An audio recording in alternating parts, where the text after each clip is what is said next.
Welcome to the AI Hustle Podcast, the podcast where we break down the latest in AI news, tools, and interview experts helping you hustle and do more using AI. If you've been following the podcast for a while, you'll know that over the last 6 months, I've been working on a stealth AI startup. Of the hundreds of projects I've covered, this is the one that I believe has the greatest potential. So today I'm excited to announce AI Box. AI Box is a no-code AI app building platform paired with the App Store for AI that lets you monetize your AI tools. The platform lets you build apps by linking together AI models like ChatGPT, Midjourney, and 11 Labs. Eventually will integrate with software like Gmail, Trello, and Salesforce, so you can use AI to automate every function in your organization. To get notified when we launch and be one of the first to build on the platform, you can join the waitlist at aibox.ai. The link is in the show notes. We are currently raising a seed round of funding. If you're an investor that is focused on disruptive tech, I'd love to tell you more about the platform. You can reach out to me at jaden@aibox.ai. I'll leave that email in the show notes. Is ChatGPT making Microsoft the most relevant tech company of 2023? Today, Microsoft announced they will be integrating ChatGPT in what they call Azure OpenAI service. This is actually a pretty big deal because Microsoft Azure, if you don't know, it's like Amazon's AWS, it's like Google Cloud. It's essentially the cloud service that Microsoft offers to companies to run all of their servers, all of their cloud computing. And it's in the top 3 biggest. You have Microsoft, you have Google, and you have Amazon, who's number 1. So having the ability for Microsoft to really directly integrate OpenAI into Azure, and it's interesting because the pricing is 0.002 cents per 1,000 credits, which, I mean, doesn't really matter that much, but it's the exact same price as OpenAI is offering. So essentially, your companies are going to be able to build applications on Microsoft Azure, have the exact same pricing as OpenAI, and it's going to be super seamless, super easy to integrate. And the way that Microsoft is currently setting it up, they said that corporations will be able to have their own flavor or their own tone of company voice, essentially, from this ChatGPT, this OpenAI that's getting built right into their thing. So this is actually something that I haven't even seen from OpenAI. So this is something I think is a really interesting trend we're seeing with this Microsoft OpenAI partnership. Essentially, it looks like OpenAI is allowing Microsoft to almost front run some of their biggest features, software, and tools, and letting them do custom things that even OpenAI isn't doing. In AKA, they're giving people an incentive to go directly to Microsoft and its platforms for some of these things. So, I mean, it's not really a surprise, right? Microsoft owns 50% of OpenAI, so obviously they're going to try to leverage it to the max to boost all of their own platforms. And they gave $10 billion in the last round to OpenAI, and $1 billion before that. So they're obviously, they've paid up a lot of money. So it's not to say they don't, perhaps deserve, but it's really interesting to kind of see them flexing this muscle and really being able to integrate ChatGPT and OpenAI in a way that really puts their competitors at a big disadvantage, because now all of a sudden it's not people kind of looking at comparing apples to apples of Google Cloud versus Microsoft Azure. Now it's all of a sudden, if you have any sort of AI service, which in today's day and age, virtually every software company is looking at integrating, it's Google doesn't have that really seamless, easy integration and the customization, and the only way you're going to get that is going straight onto Microsoft Azure. So I think this is super interesting. This is going to be a massive shift. This is going to be huge for Microsoft. I mean, it's pretty crazy to see all the different ways Microsoft is already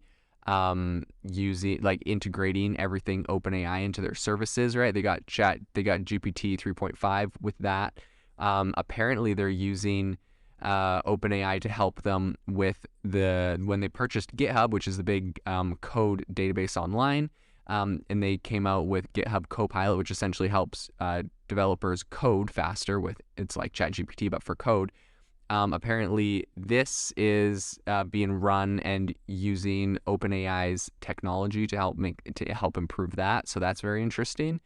And I think that, a lot of people didn't realize that. They just thought it was an exclusively Microsoft thing, the GitHub Copilot tool. But back in 2017, when Microsoft put $1 billion in, I guess that was part of the deal. So they were able to help develop using that, which is very, very interesting. So I think, ChatGPT hasn't and OpenAI haven't expressly said exactly how many users they have, but we are starting to see this is going to be pretty massive when you have companies like Quizlet, Snapchat, Instacart. All of these massive companies are starting to, integrate chatbots, and OpenAI is the number one chatbot right now, and Google still isn't to market, and Amazon and Facebook still aren't to market in the way. So I think that everyone's going to start building on top of OpenAI.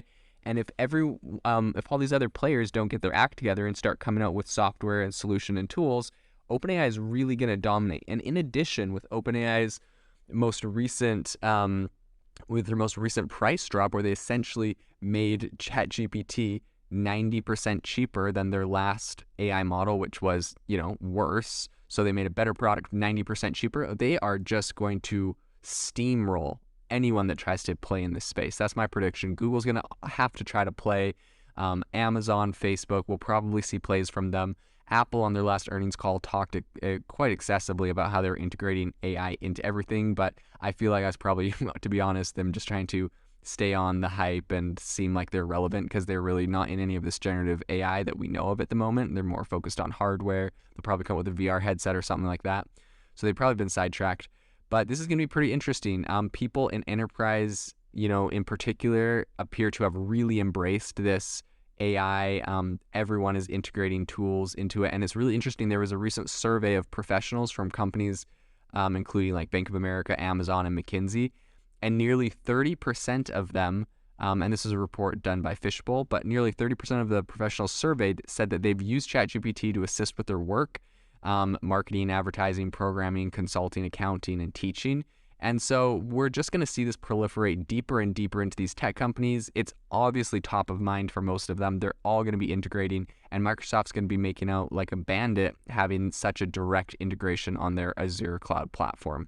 I think it's interesting. One thing I will note, there has been some pushback from employers, like Wells Fargo is among a few other firms that have said, they pretty much impose pretty strict usage limits on ChatGPT for their employees. And I think one of the big reasons is like a privacy concern. They don't want, Wells Fargo doesn't want their employees putting like confidential customer information into this chatbot. But recently, I think OpenAI has actually done something that is going to quell those fears. So OpenAI, when they announced their new API for ChatGPT, they said that all the data that is being run through will be deleted after 30 days. And most importantly, they said the data used in the new ChatGPT API, unlike previous versions, will not be used to continue to train the model. AKA, if Bank of America, Wells Fargo, Chase Bank decide to integrate ChatGPT into one of their platforms, people would be able to put personal, sensitive, private information there and not have to worry about, somehow that popping up in a chat with someone else because it got, ChatGPT was being trained off of it. That data essentially is going to be encrypted and set aside and segregated and not used in any way in the outputs. And I think that's really important. There's no way any of these big companies would be able to really fully integrate this technology without having an agreement like that reached. So this is going to be really big. Microsoft, as I said before, is going to be one of the biggest winners, I think, of the next 5 to 10 years because of the way they've set themselves up with OpenAI.